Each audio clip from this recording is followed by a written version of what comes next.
To everybody, hello, hello, hello. Welcome, everybody. Welcome to the presentation. It is Friday. Friday. Hopefully, wherever you are in this beautiful world, you are having a good day. Any day is a good, any Friday is a good Friday. Hello there, Julianne. Hello, everybody. Yeah, it is. We're going to have well, thank you very much. Thank you there, Shannon. I appreciate the fireworks. Okay. People keep asking me about the SSPX. I don't care. I really don't. Now, here's the deal. The SSPX knew full well that if they consecrated their bishops, they would be excommunicated. The Pope told them, do not consecrate these bishops. They knew there were consequences, and they still chose to consecrate the bishops. So they're excommunicated. I mean, it's not as if it's a surprise. That's what happens. If you're Roman Catholic, you've got to follow what the pontiff teaching. So I don't get it. Yep, Mr. Producer is behind the scenes, and he's saying howdy to everybody. So hello. And so here's the deal. I'm going to remind everybody, once again, TikTok, this is I'm not going to keep reminding people over and over, but if it's going to be rude because people are trolling on a Friday night, then I'm going to put sub chat on. I try to open it up every single time. And if you send me a message, I'm so sick and tired of these messages, these hateful messages about me calling me a fake clergy because I have put sub chat on. I put sub chat on because of trolls, because people who come in and troll the chat. So TikTok won't fix it. So the only way we can fix it is put sub chat on, because we don't want that Jerry Springer mentality here. We just don't want it. It's not something we don't like. Oh, that's a clever insult. Boy, aren't you brilliant? No, we don't want it here. So I'll put sub chat on. That'll be it. Okay. I'm Bishop Long. I appreciate you all being here. Hello. It is necessary. And I try to open it up every time, and every time, you know what happens. But all right.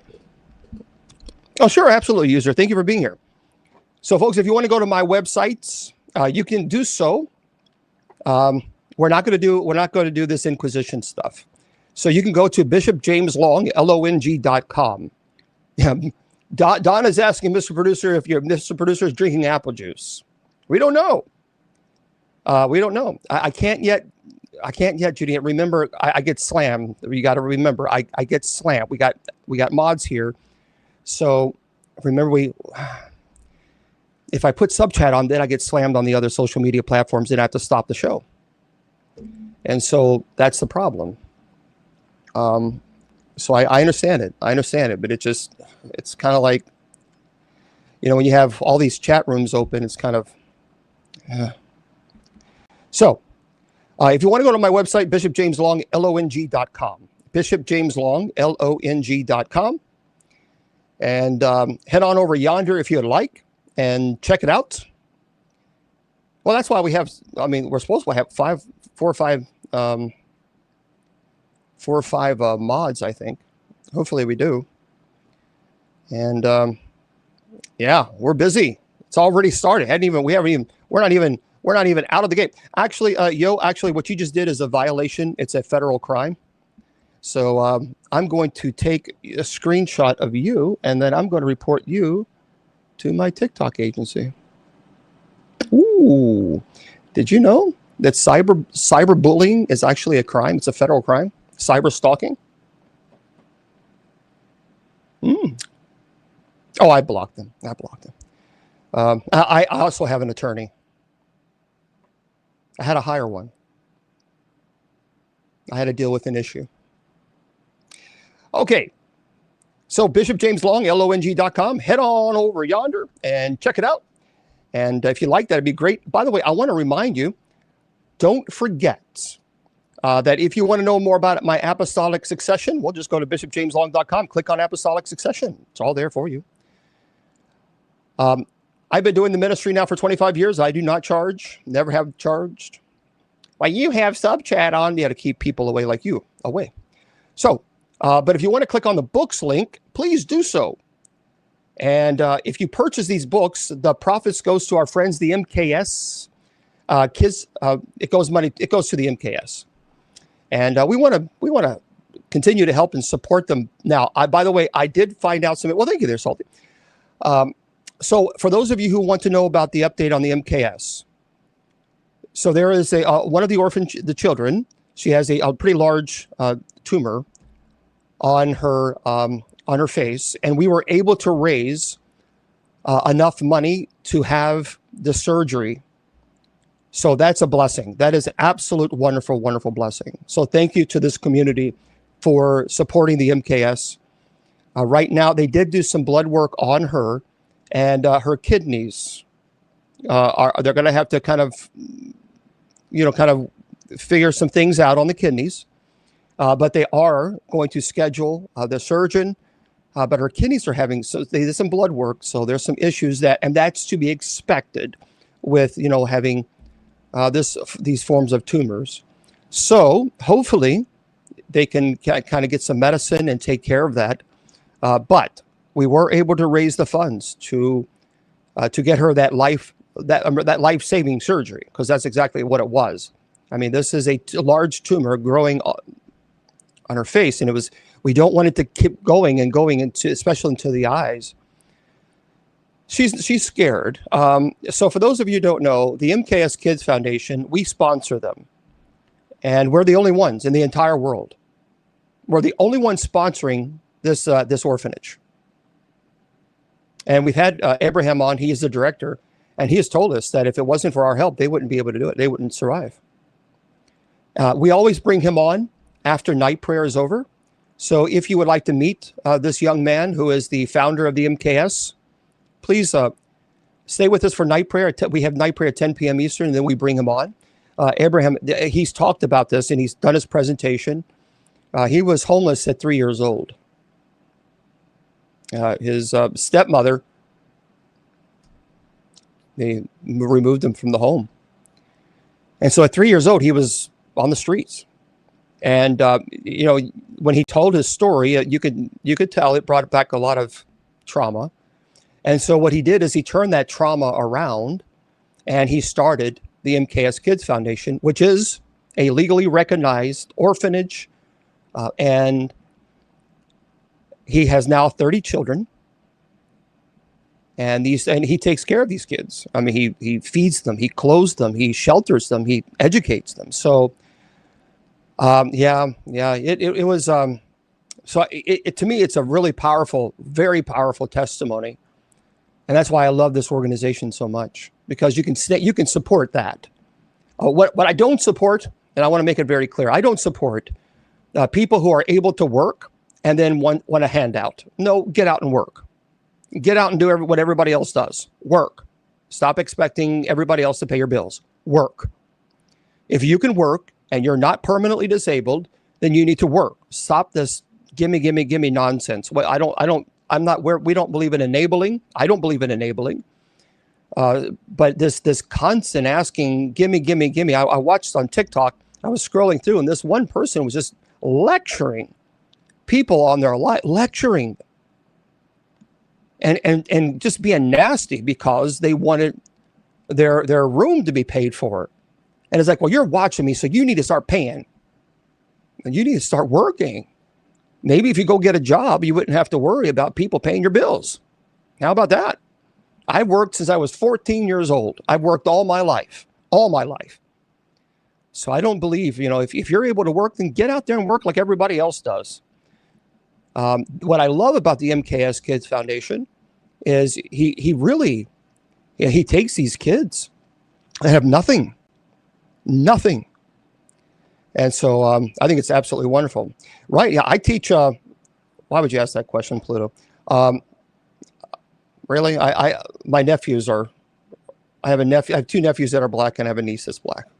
Am I a racist? What a stupid question. Anyway, but nonetheless, if you would stick around, and that would be fantastic. Yeah. Work.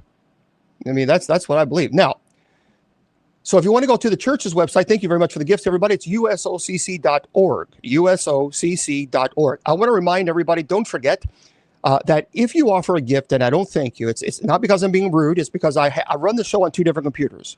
So on this computer, we have the Unexplained Network and all the other social media platforms and the podcast. We have this. And then over here, we have you guys on TikTok, okay?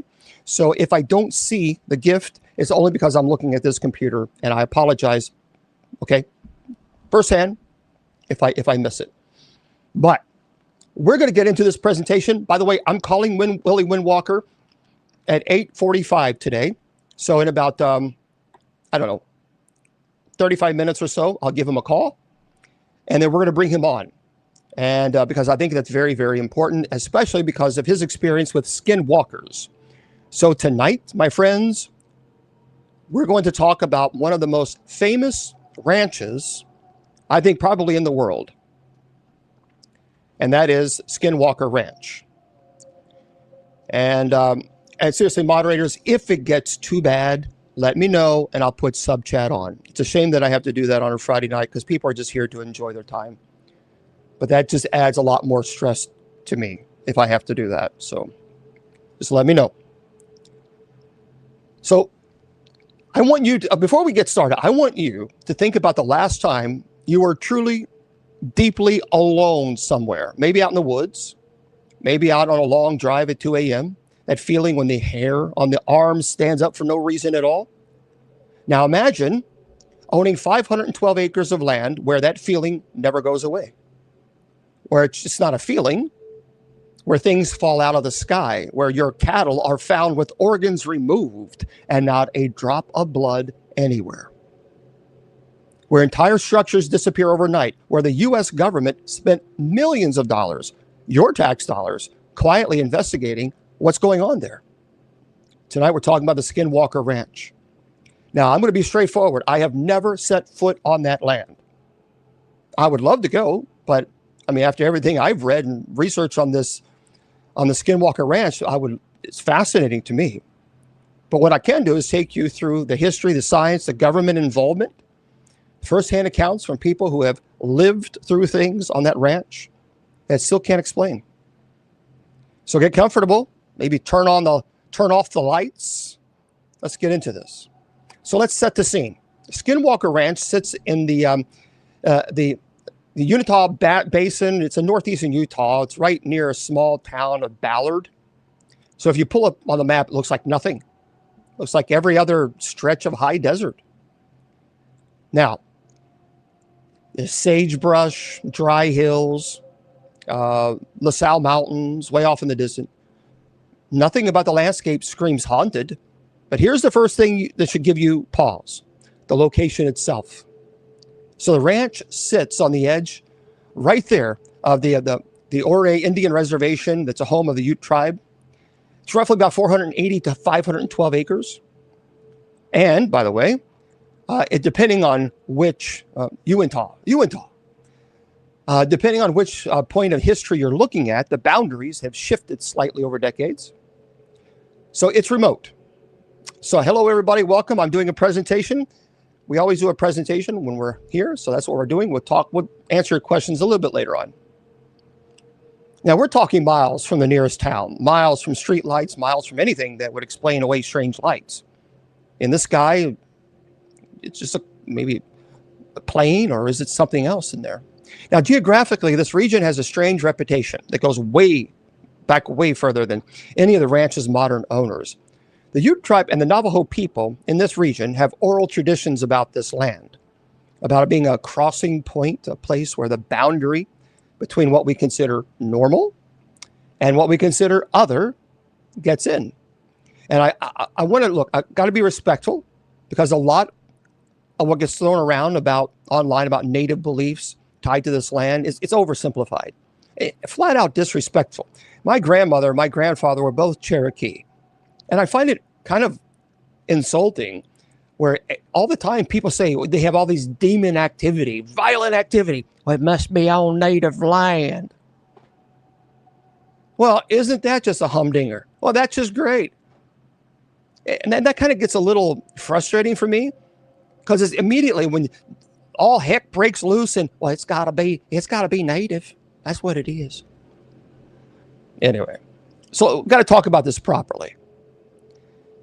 Okay. Why is it called the Skinwalker Ranch? Well, this is probably I get asked this a lot when I start talking about this topic to other people. Skinwalker, like the Navajo thing. Yep, that's exactly it. So in Navajo tradition, this basically translates to he who walks on all fours. It's a type of witch, a person who has gained the ability to transform into or take on the characteristics of an animal. Now, these beings are said to have, I know, humdinger. You got to understand, I'm not a big curse guy, so that's my vulgarity. So these being said, have gone through a corrupted, dark ritual, sometimes described as involving the unaliving of a family member to gain these powers. So in the belief system, a skinwalker moves at night, often as coyotes or wolves, owls, or crows. They're associated with malevolence, curses, misfortune. Traditionally, this is not something Navajo people speak about lightly or even publicly. It's considered dangerous to even discuss it too openly. Well, let's talk about it, which is why part of so much Western media coverage of it feels shallow, because the people who actually hold this belief system, they don't talk to podcasters and documentary crews about it often. And honestly, I respect that boundary completely. So how did this specific ranch get tied to that word? It goes all the way back to the indigenous families in the area. For generations, considered this stretch of land to be cursed, skinwalker territory. It's a place you don't go to, a place where bad things happen to people who linger too long. Now, some versions of the local lore claim the land was the site of a historical massacre or tragedy, and that the malevolent energy from that event never left.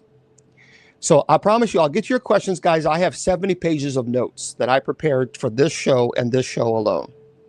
So hang tight, just relax, sit back, enjoy the presentation. We'll get to your questions. Now, there's no rock solid historical documentation nailing down one specific event that caused this reputation. A lot of it's oral tradition, passed down, a kind of thing that doesn't show up neatly in a history book. But the consistency of the belief among locals, the fact that ranchers for decades avoided the property, refused to even let their animals graze even certain areas of it. That consistency is kind of chilling. And it wasn't until 1990s that the arrival of one particular family that the ranch's reputation exploded from local legend into something the entire world would eventually hear about. And again, I'm going to bring in Willie Windwalker in about less than half an hour. He's a shaman. He's going to talk to us about these skinwalkers. In 1994, Terry and Gwen Sherman bought the ranch. They had no idea what they were walking into. They were just a family looking for a large property where they could raise cattle and live a quiet life away from everything. That quiet life lasted almost no time at all. So this is what happened, which is really, really crazy.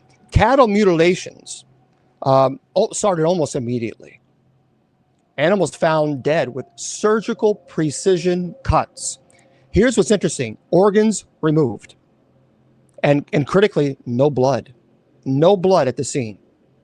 Not a drop. And if you know anything about how blood works when an animal dies violently, that alone should make your stomach turn a little bit. Strange lights appeared over the property regularly. Not distant, not vague, low, controlled, clearly under some kind of intelligent guidance. Now, unidentified flying objects were seen hovering silently near the ground, sometimes for extended periods, before, flying away at speeds that defied any known aircraft technology at the time. Their dogs disappeared. They didn't ran off, they vanished. And multiple family accounts describe pets that were just simply gone. No trace, no bodies, nothing. Even poltergeist activity occurred in their home. Objects moving, disembodied sounds, feelings of being watched constantly, even inside their own bedroom. Here's what also is it: large bipedal wolf-like creatures were reportedly seen stalking the property at night. Animals that walked upright, that were far too large to be any known predator in that region. And that seemed to display an unnerving intelligence, almost like they were studying the family. Now, here's the part that really gets to me when I began investigating this, this wasn't a one-time we saw a weird light and got spooked kind of a situation. This went on for years. So Gwen Sherman actually spoke about how the psychological toll on her family was immense. This was the 90s. The constant fear, never sleeping properly, watching your children grow up in a place where you can't guarantee their safety from something you can't even identify, let alone fight. I mean, you got to imagine that for a second. You buy your dream property, and within months, you're sleeping with a pew-pew, we have to say that because of TikTok, by the bed. Not because of coyotes or trespassers, but because of something you have no name for. Now, the Shermans eventually, they reached the breaking point. The stress became unbearable. Financially, emotionally, they were being drained by a property that should have given them a peaceful life. And that's when things took an even stranger turn. In 1996, the Shermans, they sold the ranch. And the buyer was Robert Bigelow. It's an aerospace real estate billionaire who had a very specific, very serious interest in the paranormal and unexplained aerial phenomena. So why did he want this land? Well, he had already founded an organization called the National Institute for Discovery Science, or NIDS, dedicated to investigating exactly these kinds of anomalous events. He saw the ranch not as a home, but as a laboratory. Fixed, contained location with a documented ongoing history of strange activity, which is incredibly rare. I see most paranormal UFO sightings are one-off event. No, thank you for sharing. This was a location with a track record. Now, and again, thank you for the gifts, everybody, and thank you for sharing. Oh, TV Chick, I would love to go. I would love to go on this Skinwalker Ranch. Can you imagine? So what he did is he brought in scientists, military veterans, researchers to live on and monitor the property around the clock. Now, what NIDS documented over the following years is honestly, it's staggering. And this is where things stop being one family's word, start becoming multiple independent witnesses, including trained observers and scientists. See, people whose entire careers depended on their credibility. They had zero incentive to lie about what they were seeing. Now, some of the incidents reported are these: orbs of light that appear to respond to human presence, moving toward or away from observers as if reacting to being watched. Equipment failures that happen specifically and repeatedly near certain areas of the property. Cameras, electronics, even vehicles losing power.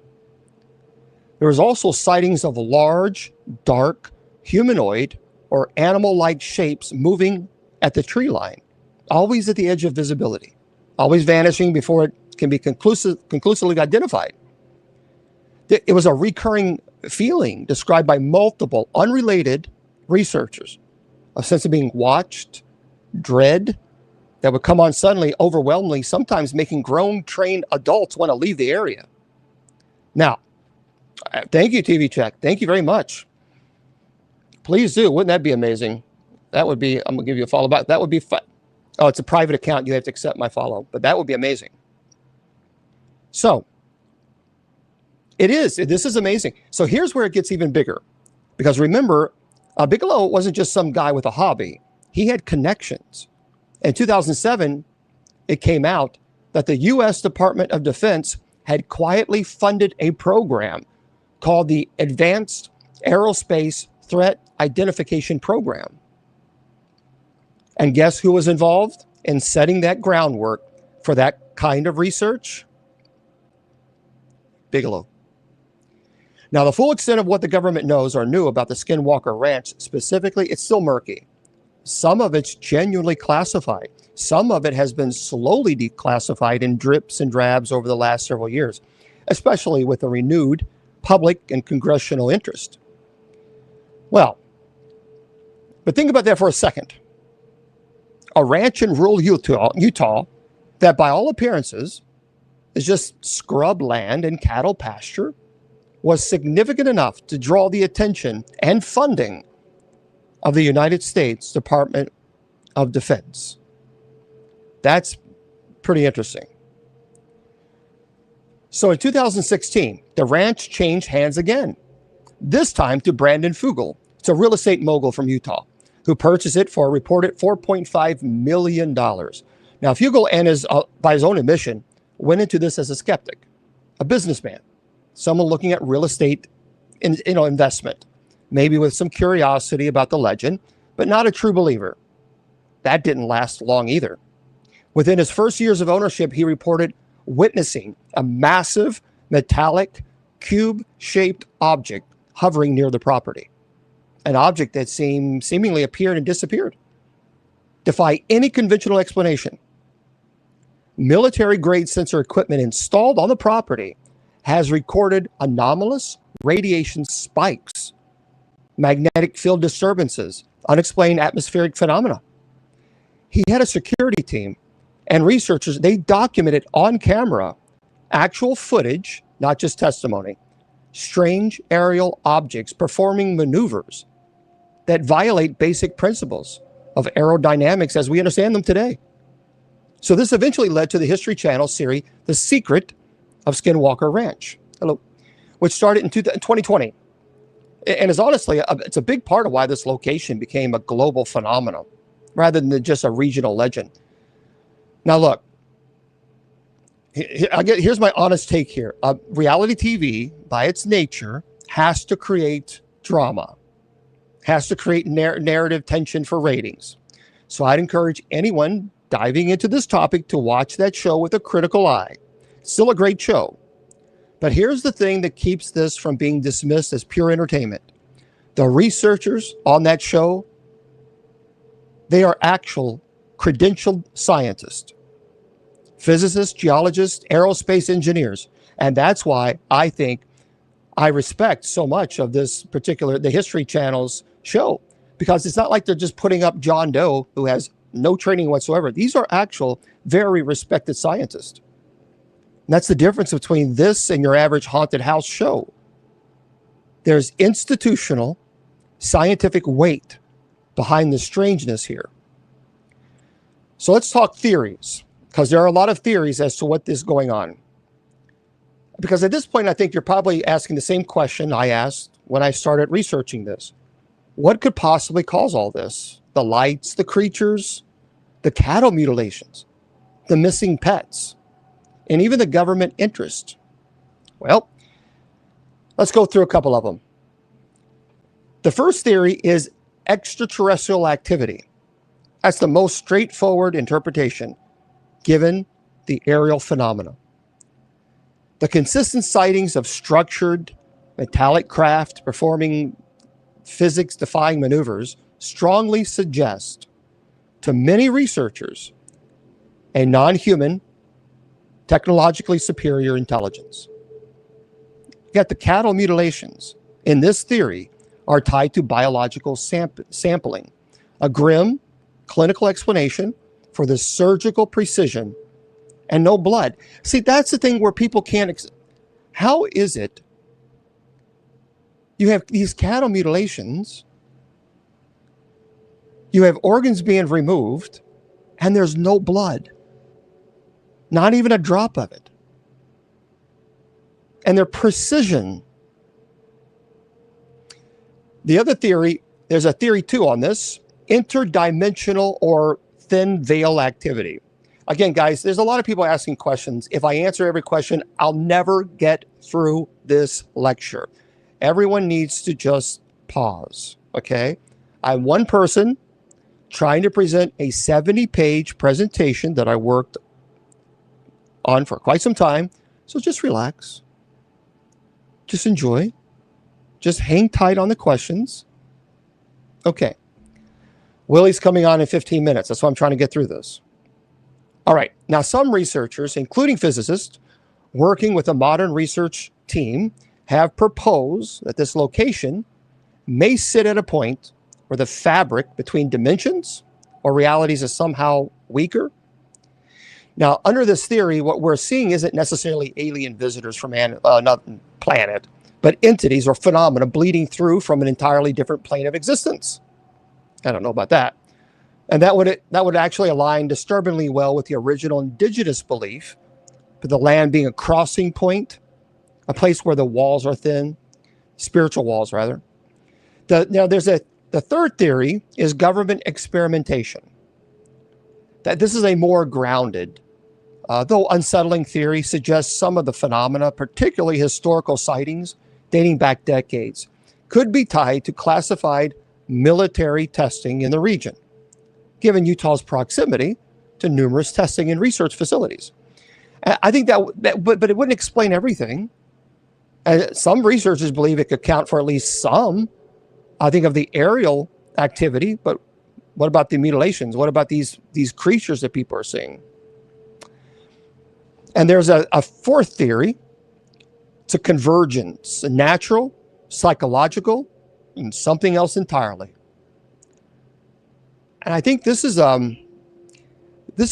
theory that kind of is a little bit unsettling.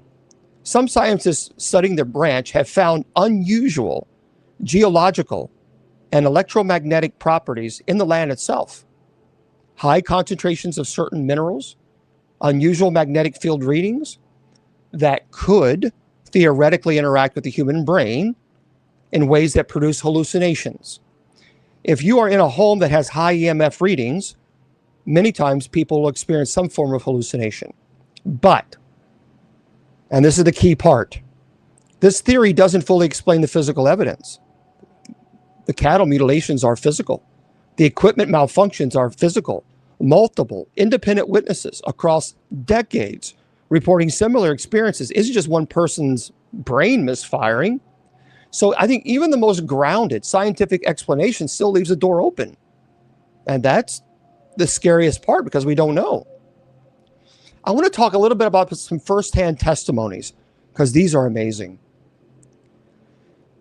Everything that we've talked about so far, the government programs, the physics, the theories, it's all important context. But it's easy to listen to that stuff with a kind of academic, distance, like putting a puzzle together. But what I'm about to share with you isn't a puzzle. These are people, real people, who are not looking for this, who did not want any part of this, describing often in halting, careful language, the way people talk when they're trying not to sound crazy, what it was actually like to live through this. I think the scariest thing about this ranch isn't any single sighting. It's the accumulation. Let's start with the family who lived there the longest. Gwen Sherman in the bedroom. Gwen has talked about this specific memory more than once in more than one interview. And every time the details, they're consistent, which for what it's worth is one of the things that tends to lend credibility to a testimony. People who are making things up often shift the details over time. People who are actually experienced something tend to describe it the same way, like a frozen memory. Here's what she describes. So it's in the middle of the night. She's asleep next to her husband. She wakes up, not gradually, not from a dream, suddenly. She's completely alert. The way you wake up when some part of your brain has decided there's danger before the rest of the body even knows why. She can't move. Not groggy, not still half asleep. She's fully awake, fully aware, staring at the ceiling or the wall in front of her, and her body will not respond. Her arms, her legs, not even her voice. She wants to scream out for her husband, who's right there next to her. She can't make a single sound. Now, that is sleep paralysis. But she says she can feel something in the room with her, not hear it, not see it necessarily, because remember, she can't even turn her head, but she feels it. It's a presence at the foot of the bed. Now, the specific detail that she says, it's pretty amazing. And I think the detail that I think is genuinely one of the most unsettling parts of this case. So she describes the feeling as attention, like something was not just present in the room, but looking specifically at her deliberately. The way you look at something, you are deciding what to do with it. This didn't happen once. She described the same experience recurring off and on and off as long as they lived on that property. Now, I got to be fair, because this is where the believable but scary line matters. What Gwen is describing has a real world name. Again, sleep paralysis. It is real. It's documented. It's a relatively common phenomena where your brain wakes up before your body fully exists. REM or excess REM sleep. REM is REM, rapid eye movement. This very often comes with a terrifying hallucinated sense of presence in the room. That is actually one of the most consistent sleep paralysis symptoms reported across completely unrelated cultures and case studies worldwide. So, there is a rational explanation available. So you got to keep that in mind. But here is what should bother you about that explanation. Sleep paralysis, as common as it is, usually happens occasional, a handful of times over the course of someone's entire life. Gwen describes this happening to her repeatedly over an extended period of time, specifically in this one house on this one property, when her husband experienced strange nights of his own, waking up to sounds outside, animals behaving strangely, that oppressive feeling of being watched. Well, thank you very much. Thank you. Even when fully conscious and moving around. The sleep paralysis explanation stops because now it's occurring when they're fully awake, fully alert, not just waking up or going to sleep. And there's another detail from the Sherman family's time on the ranch that I think about a lot. It doesn't get as much attention, as the bigger sleep paralysis things, the flasher sightings, but I find it disturbing. Ranch dogs, they're not soft little animals. These are working dogs. They're bred, they're raised around cattle, coyotes, dangerous terrain. They bark at everything. They are aggressive toward strangers, toward wildlife, toward anything that doesn't belong there. They're very territorial for a reason. Multiple accounts from the family describe nights where something would be moving around outside the house. Audible footsteps. Something large brushing against the outer walls. The low guttural growling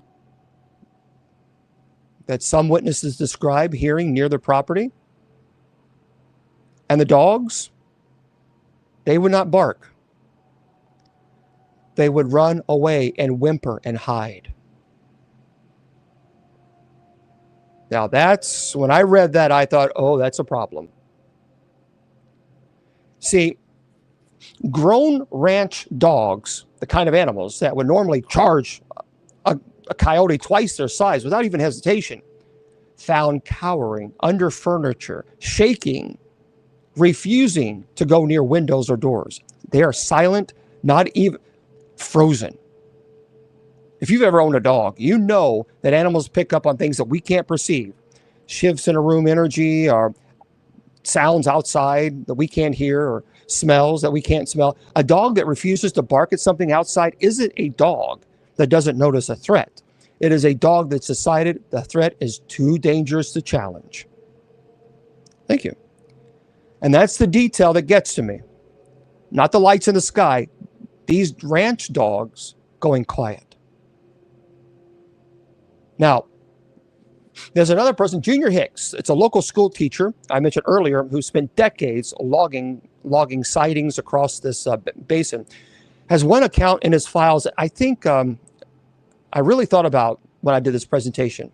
And it's not really even about the ranch directly. It's about the surrounding area, which honestly makes it worse because it suggests that whatever this isn't contained to property line. So a local woman, Hicks kept her identity private in most of his notes, which is common with a lot of these regional witnesses who didn't want public attention, was driving alone at night on one of the long, empty highways near the ranch. No other cars, street lights, just her headlights, miles of dark desert road. She noticed a light behind her in the rearview mirror, not headlights. She wasn't specific about this in her account to Hicks, but a single steady light, low to the ground, moving at a consistent distance behind her. She sped up. So did the light. She said it wasn't gaining on her and it wasn't falling behind. It stayed exactly the same distance, no matter what speed she drove. for several miles. And it wasn't glare on streetlights because there weren't any. For several miles, this happened before eventually dropping back and disappearing in the dark behind her. Now, on its own, that could be explained in a couple of, maybe a dozen mundane ways. A distant vehicle, an optical illusion caused by flat terrain, headlight reflection off dust. So I want to give you that because, it is fair. But here's what makes it worse. Hicks it wasn't a helicopter, she didn't hear it. Hicks documented dozens of nearly identical accounts from completely unrelated local residents over the decades. Different people, vehicles, nights describing the exact same behavior. A single light, low to the ground, maintaining a fixed distance regardless of speed on the same stretch of the road near the ranch. Now, one person seeing that, you write off as a trick of the eye on a lonely night. Dozens of unconnected people across years describing identical, specific behavior of the same phenomena, that is not an optical illusion anymore. That is a pattern. And patterns are what happens when something is actually there. I want to share this. There's one researcher who would not go back. Then we'll call Willie here soon. So this, for those of you just joining, I'm Bishop Long. We're talking about Skinwalker Ranch. And we're going to bring Willie Windwalker on. He's a shaman. He's going to talk about skinwalkers in just a moment. So this one account comes from the more recent research era. One of the investigators who worked on the property during the modern scientific study period, I'm not going to use their name because the original reporting, they asked not to be identified beyond their professional role. And I think that request is worth respecting.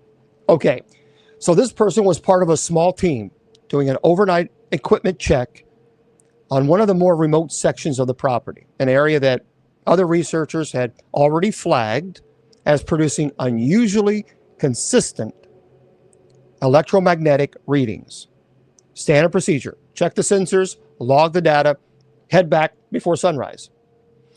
So they described walking toward the equipment site with a colleague, both of them carrying flashlights, and both of them independently and without prompting each other, stopping at almost the same spot. Not because they saw anything, but because they both at that very same moment felt something they described as a wall of dread. Not gradual, not building slowly, but instant, total, physical. A tightness in their chest, the overwhelming animal instinct to turn around and run. They didn't see a creature. They didn't see a light, nothing visibly there. But they turned around, both of them, without discussing it. They walked back to the vehicle quickly in silence, and it wasn't until they were driving away that either of them spoke. And when they compared what they'd felt, they realized they'd experienced the exact same sensation at the exact same location. That researcher, by their own account, has done field work in genuinely dangerous parts of the world, conflict zones, remote wilderness, environments most people would even never go. And they've said on record, nothing in their professional life prepared them for how quickly and completely their body told them to leave that one specific patch of empty desert. They didn't go back to that section of the property again. See, none of these accounts on their own prove anything, but I'm asking you to, I'm not asking you to take a single testimony as absolute fact. Human memory, flawed. But when you start lining these accounts up, a family separated by years from a team of scientists, separated by different backgrounds, different levels of skepticism, different reasons for even being on the land, and they keep independently describing the same specific sensation in the same location, using almost identical language to explain something they can't explain. So at some point, coincidence stops being a satisfying answer. Something on that land is producing a consistent effect on the people who spend time there. Now, whether that's geological, psychological, or something we don't have a name for, it is consistent. And consistency is one thing pure imagination struggles to produce across dozens of unconnected witnesses over multiple decades. And I think that should stay with all of us tonight. Not the one scary story, this pattern underneath all of them. So let's bring in our friend, Willie Windwalker Gibson, because we have a lot to talk to him about, because I think it's very, very important. So let me, thank you very much. Thank you. Thank you all, everybody, for the gifts. I appreciate that. Let's bring on Willie, and let me call him. Yeah, it's kind of crazy, isn't it? Something is happening with this. This place would be fascinating to really investigate. Okay. So let me grab Willie's number here. There we go.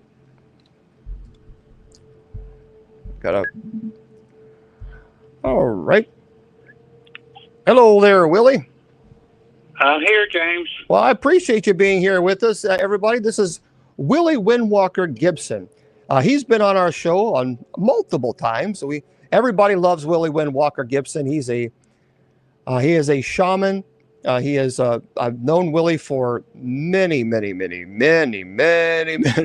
years. And, he's talked to us quite often about his experience and the paranormal. So Willie Windwalker, he is a shaman, and he has books, and we'll talk about that in a moment. He's been in the paranormal for 50 years.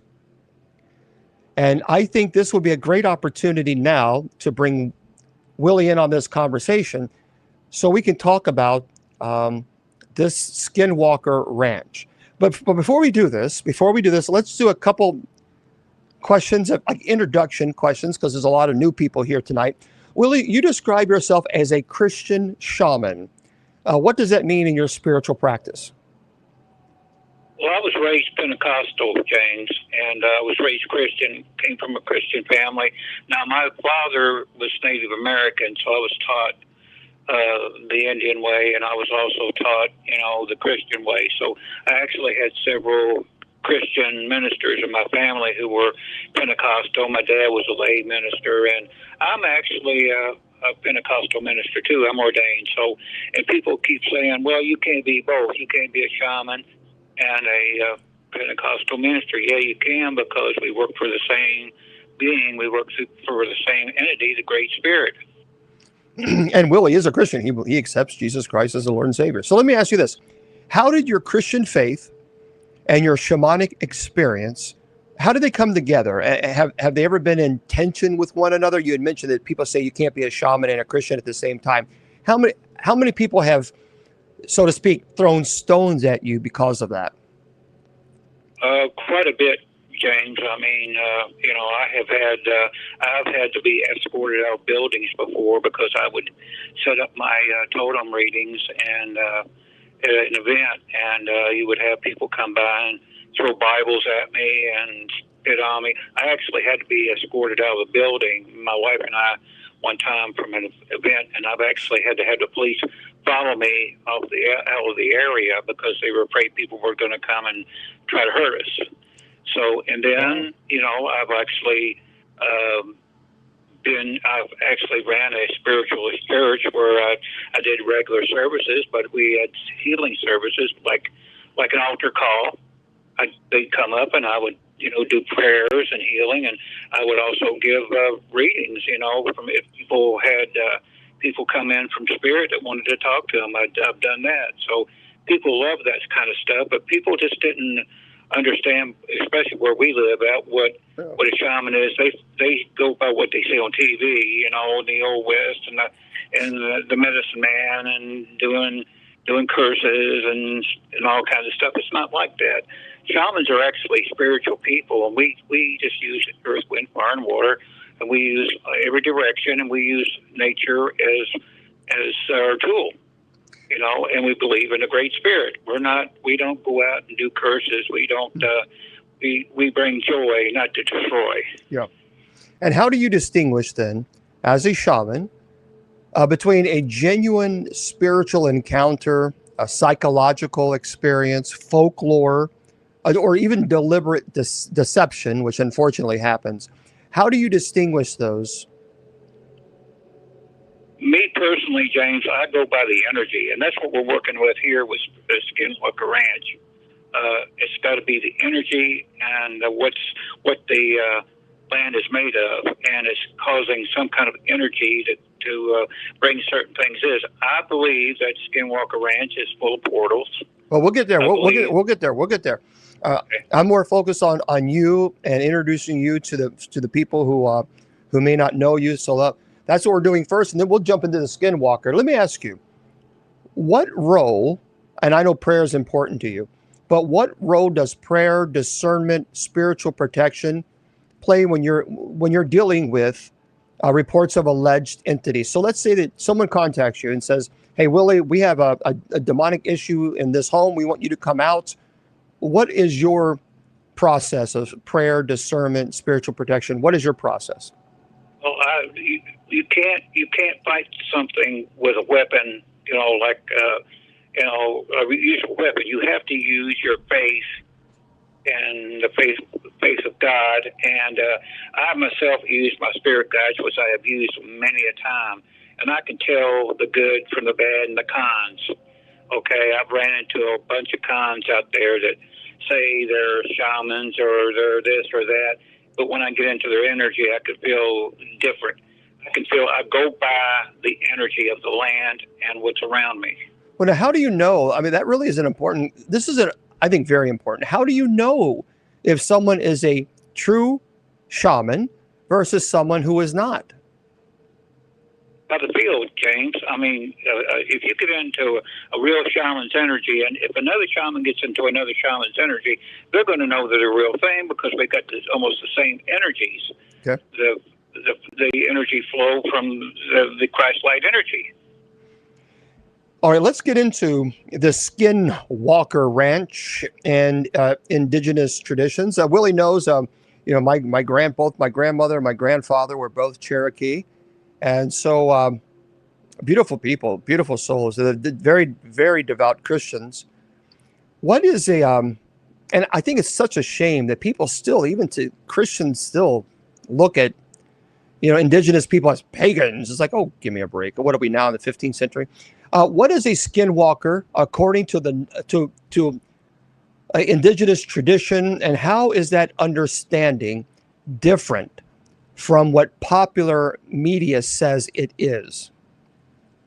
Well, James, the skinwalker is supposedly a witch that is, I guess, in layman's terms, sold their soul to the devil,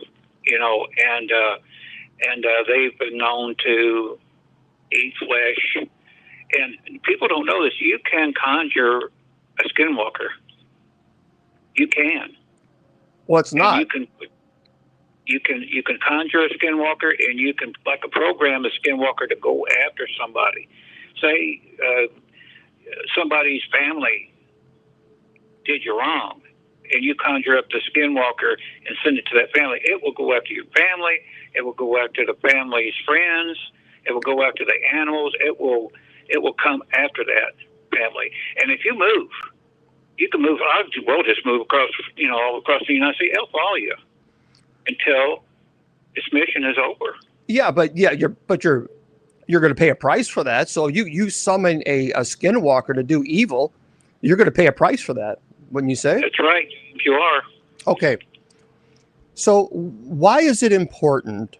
And because a lot of people, especially in the area, when I did my research, a lot of people in indigenous tribes, they really don't want to talk about skinwalkers. They're not really interested in doing a podcast for it. They stay away from it. Thankfully, you've been willing to chat with us, and we appreciate that. So why is it important to approach the subject of skinwalkers with cultural respect and caution? There are people that will actually go out to locations and try to purposely call out a skinwalker. So talk to us about the dangers of that. James, skinwalkers don't want people to know about them. They don't want to bring attention to themselves. If you start talking about them, they will know it, and you will actually cause problems for yourself by talking about the skinwalkers. They do not want anybody to talk about them. They want to stay in the shadows And people come to me and say, well, we're going to go, or groups will call and say, we found a skinwalker. We want you to come help us. I ain't going to do that. Why? You go out and pick a fight with one of these things, you're going to be sorry. I tell them to run as far as they can and leave it alone. So because once it attaches itself to you and you call it out and you make it known, you've really made it mad.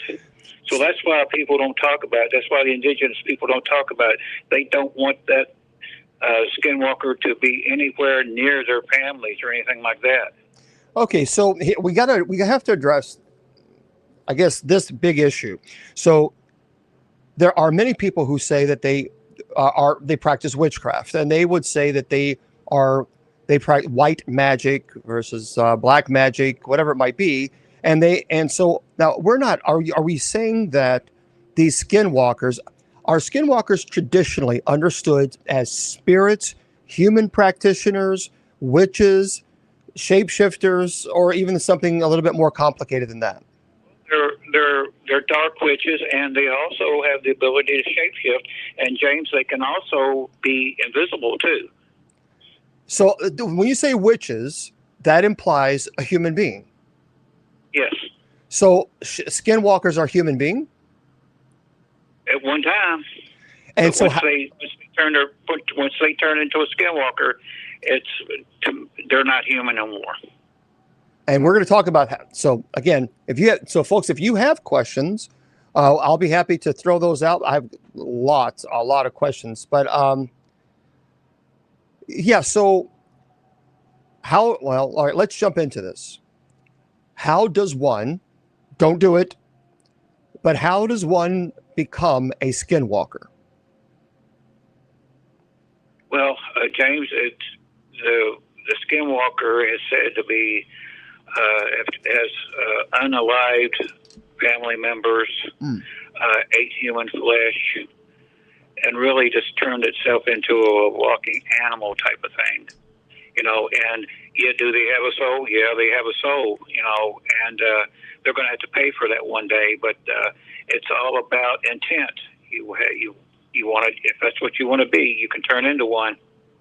It does sound demonic, doesn't it? I mean, someone said demonic. It absolutely. I mean, it sounds like someone just selling your soul to the devil and just obsessing about it. How? That's it. Let me ask you. Skinwalkers seem to be, at least from my perspective, maybe, not on every street corner, so to speak. So, how rare are skinwalkers? And where we live at, James, it's very rare. They're mostly out west, and out towards Canada. Around here, you very seldom get a case of a skinwalker.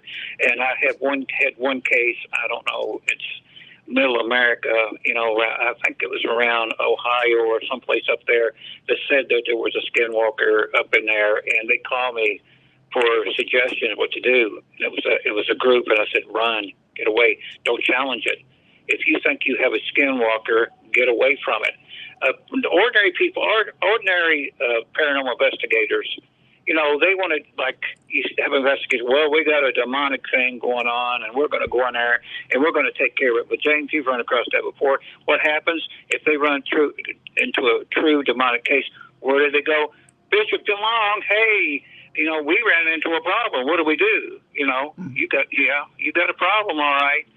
So they do the same thing with me. Windwalker, come and take care of this. I said, no. What you're going to do, you're going to back off and leave and hope that this thing doesn't follow you. I do not want it on my doorstep. I do not want you to know that you contacted somebody like me to come take care of it. Now, you cannot do regular battle with a skinwalker. You have to have somebody like me do it. I know how to battle one, and I know how to take care of it. But if I can keep from doing it, you can ask any shaman this. We will not do it unless we absolutely 100% have to. So I think the question then becomes well, then how do you know? So we're out. Let's say we take a field trip. This speaker. Let's say we take a field trip. All right, we're all on a field trip, and we're going out west. Well, how are we supposed to know if this John Doe over here is walking down the street or the sidewalk is a skinwalker? You don't know until you challenge it. If you leave them alone, they'll leave you alone. They don't go out looking for trouble. They, you like I said, you have to be conjured or you have to irritate one.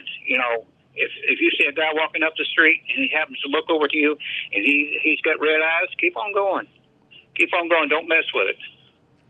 Now, how much when we think about skinwalkers, that's kind of out there in the public domain, how much of that is actually authentic tradition that the general public knows about skinwalkers versus how much of this is modern entertainment? Do you think that, in other words, do you think that the general population has a good idea of what a real skinwalker is, or do you think it's all just we have a misconception of skinwalkers because of entertainment? They think it's the misconception with entertainment, yeah. James. If they run into a real skinwalker, they won't have no chance to think. You're gone. Especially like I said, if you challenge it or mess with it. A lot of people go by what they see on TV. It's not like that in real life. James, being an exorcist, they watch movies and think, well, that's right. No big deal. James, you worked for years on exorcisms, and it's not like you can do it in 30 minutes. You can't do it. So okay. It's just like with a skinwalker. If you have any hint that this thing or this human being walking down the street that can shift shape into this thing is a skinwalker, just keep on going. Don't mess with it. So everybody, we're talking to our good friend Willie Windwalker Gibson. He is a shaman. And I did a presentation on the Skinwalker Ranch. So we're having a conversation with him about his experience with skinwalkers as a shaman. So is there any type of, so beside the eyes, this person is walking down the street, let's say they have red eyes, do they emit any type of odor or foul odor, or is there any type of, other than red eyes, that you can detect whether or not someone might be a skinwalker? If they look like a regular person, James, they can transition themselves into anything, really. And there is a smell like a putrid smell, like rotting meat and stuff like that. If you get close enough to one, but if you're walking down the street or going down the street in a car and you look over and somebody's walking down the street and they look at you with red eyes, you just keep on going, because that's bad stuff. Wow, this is it sounds very much like a demonic to me. For those of you who are just TikTok, just remember that if you choose to troll, I won't read your comments, so you'll get no reaction from me. You'll just get blocked. Okay, so it seems to me that these skinwalkers are demonic. Would you classify them in that category as fallen angels, or something completely different? I would classify them as demonic. So you think these are fallen angels? No. This is something that was created.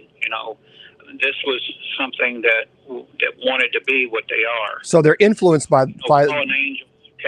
Were never human. Right. These were human at one time. Yeah, that's what I'm trying to. So these are all right. So they are influenced by demonic entities, and they are human beings at one time, and then they summoned a skinwalker. Is that how they become a skinwalker? Do that. Okay. Yes. Can you become a skinwalker accidentally?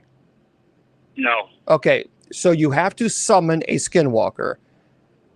Now, my question is going to be, well, then how do you summon one?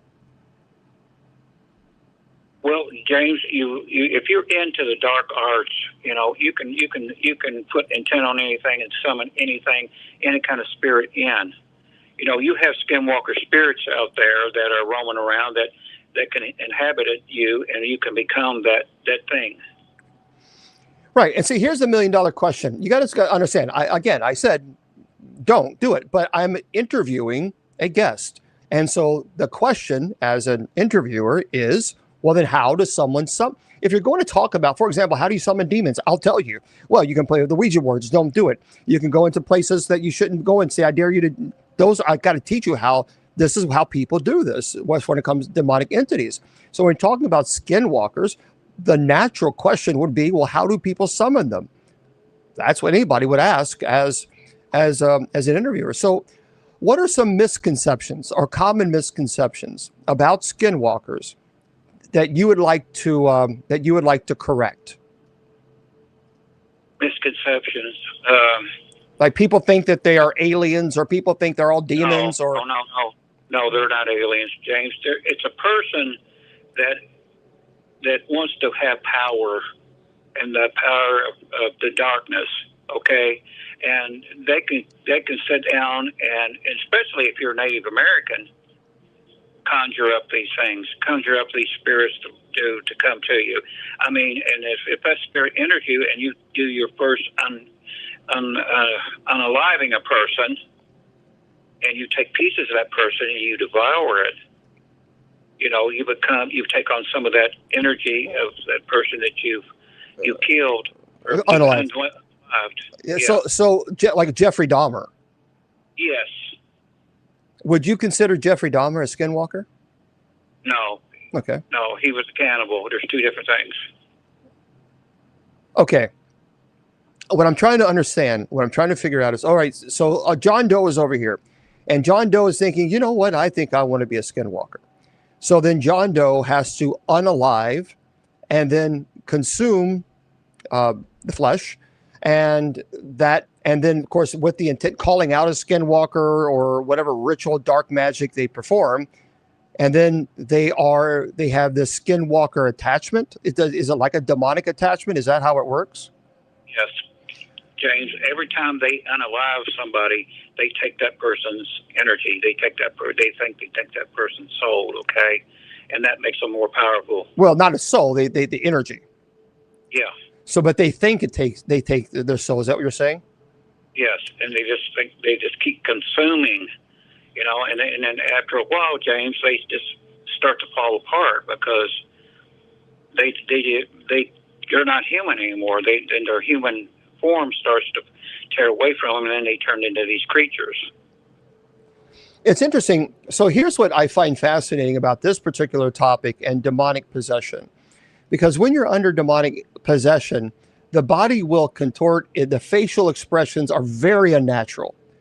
And really, there have been Roman Catholic exorcists. Now, I've never seen this, but there have been Roman Catholic exorcists who have said that under the stage of possession, this demonic will manifest or present itself even as one of the grays. It looks like a gray. I have never seen that, but there are Roman Catholics on record, Roman Catholic exorcists who have said this. I've never seen that. What I have seen is a really odd contortion of the face, which is very unnatural, incredibly unnatural. And so it seems like that there is some form of evil demonic that's attached to this person that's able to make them manifest into something other than what they are. For example, you said they can manifest as a coyote or something of this nature, right? Yes, they can transform into anything. Okay. Have you ever visited Skinwalker Ranch? And if not, what first attracted your attention to the reports? Well, I've been getting reports for years, James. People, actually ask me, would you like to go out there?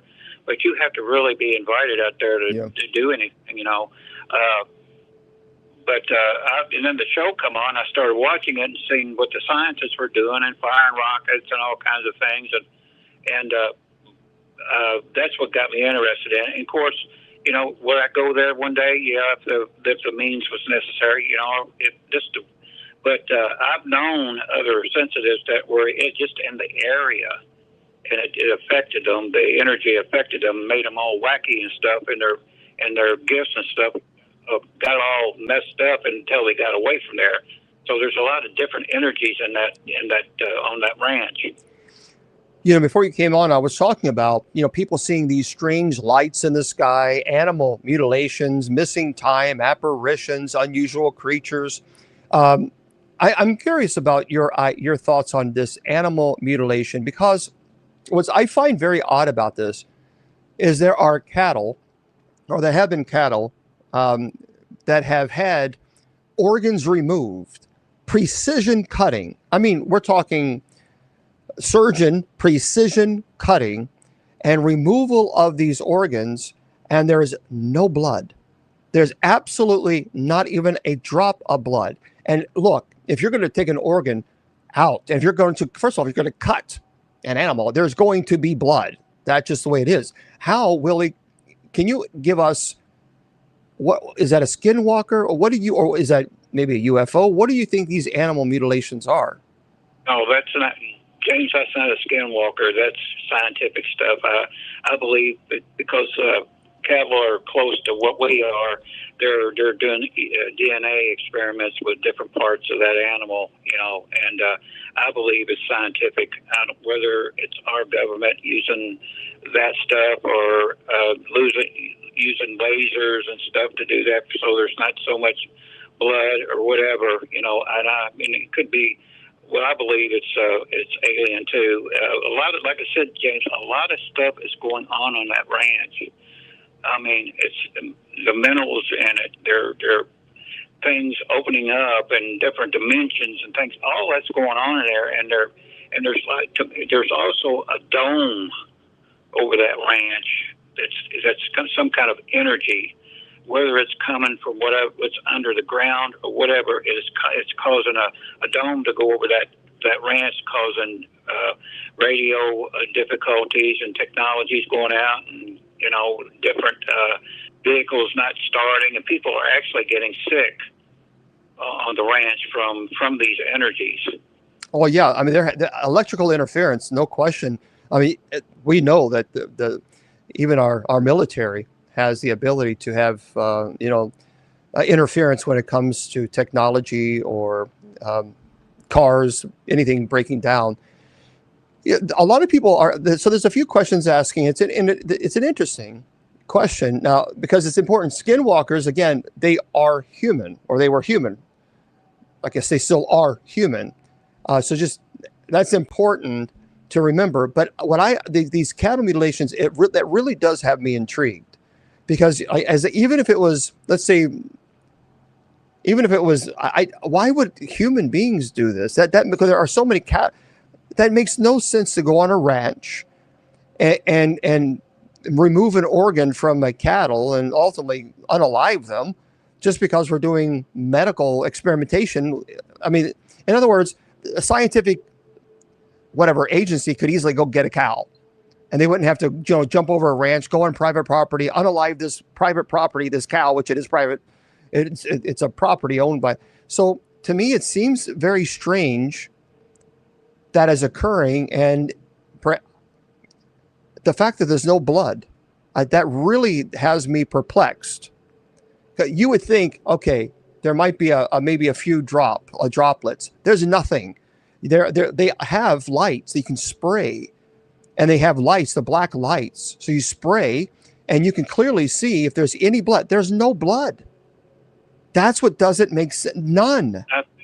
James, I really think the animal is taken from that place and put back wherever they take it to, or a laboratory, or up in a ship, or whatever. I don't think they do it right there.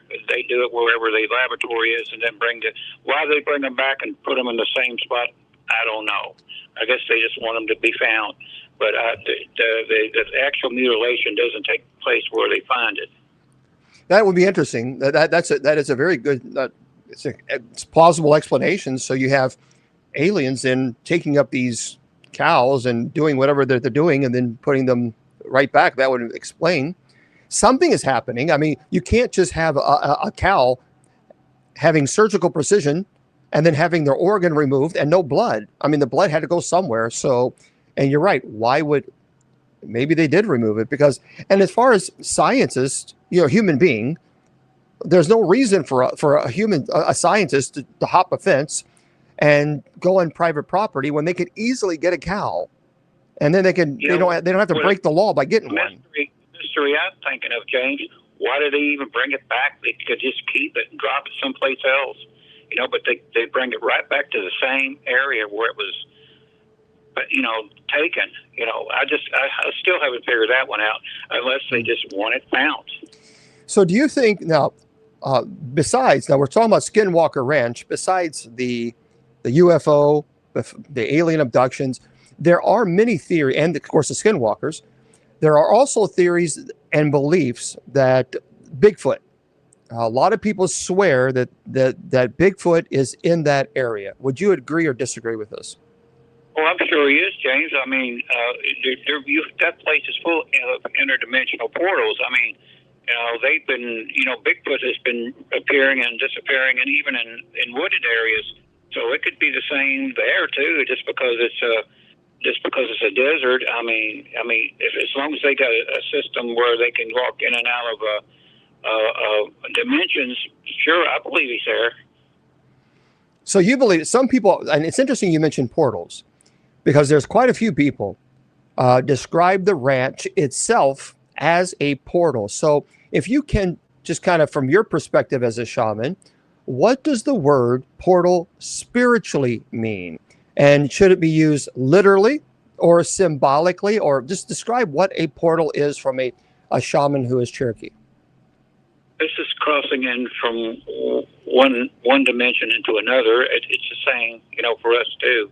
You go from one dimension into another. And you're thinking that perhaps maybe if there are Bigfoots, that they're interdimensional beings. Yeah, I believe they are. I've always thought that they're also capable of emitting an energy to where they can be standing right in front of you and you don't see them. I mean, they can blend right into the background.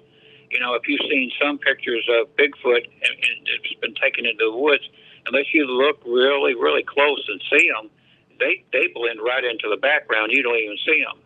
So there's no reason why they can't do it, out west too, because I believe out west it's got a lot of portals. I mean, even Sedona is really known as for their portals out there too. So if there are portals, and perhaps maybe in Skinwalker Ranch or Sedona, first of all, how do you determine if there is a portal that's present? Well, sometimes they open up and sometimes they don't. I mean, a lot of them you can just, just be going along and something disappears. Like they've seen objects in the sky just fly along and just disappear. I think they fly into a portal. A lot of portals are invisible, James, out there. Yeah, a lot of people talk about time, like they're driving down the road and they're listening to this song. And, 4 hours have passed and they're still listening to the song, but yet 4 hours have passed. And so I have talked to quite a few people who've had that experience where they've had this time lapse, 4 hours, and then they come back to basically consciousness, if you will. And the same song is playing on the radio, but it's 4 hours later. Yeah. Which is, well, I've had Shaman and I was going down a road one time where we were in Louisville, and next thing you knew we were in another spot in another town. We were in Simpsonville, and I asked Shaman, how did we get here? She said, I don't know. Oh wow. And I didn't. We were driving. Driving down Shelbyville Road, and all of a sudden we're in Simpsonville, and we didn't know how we got there. All right, so here's the question then. Let's say that you're walking down the road, or it's getting a little bit darker, or whatever it might be, and some person walks closer to you. You have this uncomfortable feeling. The smell that you were talking about, maybe the red eyes. What can you do if you are cornered by a skinwalker? If you do not approach them and let them know you know what they are, James, you just keep on walking. That's what I'm saying. Just keep on walking, even if you see the eyes, even if you smell it, as much, and do not challenge it in any way. Just go right on past it and keep on walking. If you see them, if you're in a car, keep on going. Don't challenge it. So what is their purpose then? I mean, so what is the skinwalker's purpose if you ignore them and we don't pay attention to them at all? We put our heads down. No, we're not talking about skinwalkers. We're not focusing on skinwalkers. Out of mind, So what is their purpose then? What is a skinwalker's purpose? It could be anything, James. Like I said, he could be conjured, or he can be just trying to just get from one area to another, and take human form.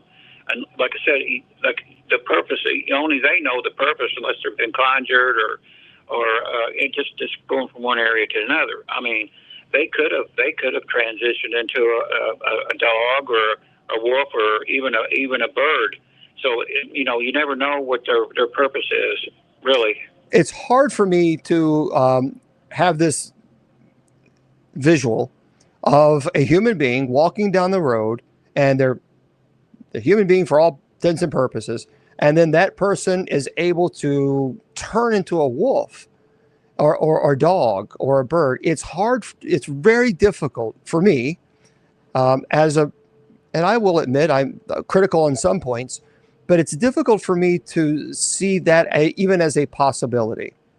I guess just as much as some people find it would be difficult for someone to be possessed, which I understand, but it's hard to see that as a possibility that a person is walking down the street and it's a human being, at least from your perspective, and then, or from anyone's perspective, and then they just turn into a wolf. How is that even physically? I mean, with all the bone structure and everything else, the skeletal system, how is that even possible?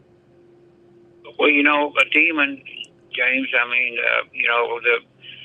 a demon can do anything. I mean, it can change into anything. I mean, you can be the most nicest person in the world, and all of a sudden they're not nice anymore, and they turn into something. I mean, it's just demonic and it's evil. So you would say a skinwalker, the skinwalker, not the human being who becomes a skinwalker, but the skinwalker itself is demonic. Yes. Okay, and so a person then summons that skinwalker, or and then that has that attachment, that demonic attachment, and then it manifests in a form of a skinwalker. Yes. Okay, and so as long as you're not summoning, as long as you're not forcing, or as long as you're not attacking, as long as you just leave them alone, even if someone goes out west and they investigate, let's say, the property around Skinwalker Ranch, is that, in your opinion, is that safe, or is that something you're opening yourself up? As long as you are not going out there purposely to find a skinwalker, I would say it'd be okay, James.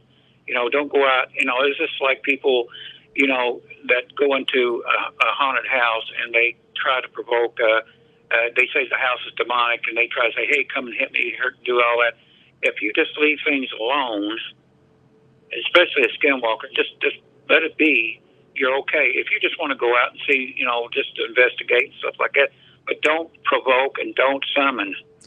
So so let's say you come face to face with a skinwalker, and there's a lot of questions on this. So you're coming face to face with a skinwalker. You can't run, you can't walk away, and I'm talking about you, because anyone who has no experience with skinwalkers, what are you going to do? How do you get rid of it?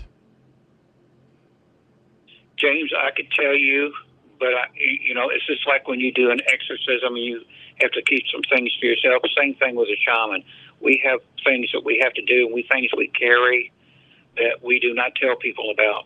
Okay. But we do have things to fight a skinwalker, and even unalive them if we have to. And have you come across a skinwalker before? No, I haven't had to challenge one yet. I've been lucky to tell people how to get away from them, and as long as I don't provoke it, I keep away from it too. But this is there's hold on, I'm reporting this person for bad behavior, spammer. Wow, I tell you what, Willie, you have you've made us. Let's see. How do you know if your method has worked? That's a good question. So how do you know if, as a shaman, someone calls you out and they think they have a skinwalker in their home? Then how do you know if it's worked for the removal of the skinwalker? First, I ever find out if it's a skinwalker. It could be somebody that's saying they're a skinwalker and try to con somebody. I mean, I've ran into people like that before. Say there's something not. A shaman will know when to get into a skinwalker's energy. Now, James, if I have to do a battle with a skinwalker, if it's a life and death situation, okay, and you're protecting a family that is innocent, they say, "Can you help us?" And I have to go against this thing, okay? One of us ain't gonna survive. It's a fight till one of us is ended. Yeah, Chino, no, you shouldn't be. You shouldn't stare them in the eyes. Just leave them alone, as Willie has stated. That's probably the best advice. No question about that. Now, Willie, I know that everybody who always, when you come on the show, they always ask, how can we get in touch with Willie Windwalker? You can email him, everybody, at crystalchief55@aol.com. crystalchief55@aol.com. He also has books available for you to purchase. The Shaman Windwalker. Make sure you get that book. Soul Warriors. Fantastic. So make sure you pick those up. But you can email Willie at crystalchief55@aol.com. I think this is Tracy. So, Willie, thank you so much for being with us tonight and chatting with us and sharing your wisdom. It's always phenomenal. We appreciate your always willingness to do that. And we look forward to having you again on air with us very soon. Okay, thank you, James. Thanks, Willie. Have a good night. Night. Bye-bye. So that's Willie Windwalker Gibson. He's a shaman, very good friend of ours. Just he is the type. What I really respect about Willie, he has helped so many people, and he's never charged. He's never charged, ever, which is pretty. That's why I have such a respect for him. No, anytime, Donna, anytime. For those of you listening on podcasts, we say good night to you. So I want to remind everybody that at the top of the hour, we're going to come right back on air for our night prayer. Hopefully you'll join us. After night prayer is over, we usually open the chat for everybody and, say hello and just chill out for a little bit. So what I'm going to do right now is I'm going to take care of this for you guys. So you guys have the podcasts up. Go to bishopjameslong.com. Click on the podcast link. All the podcasts are there for you. So for those of you who are watching on all the other social media platforms, remember I tell you, your value does not decrease based on someone's inability or refusal to see your worth. You're priceless. Don't let anybody tell you or convince you otherwise. Good night.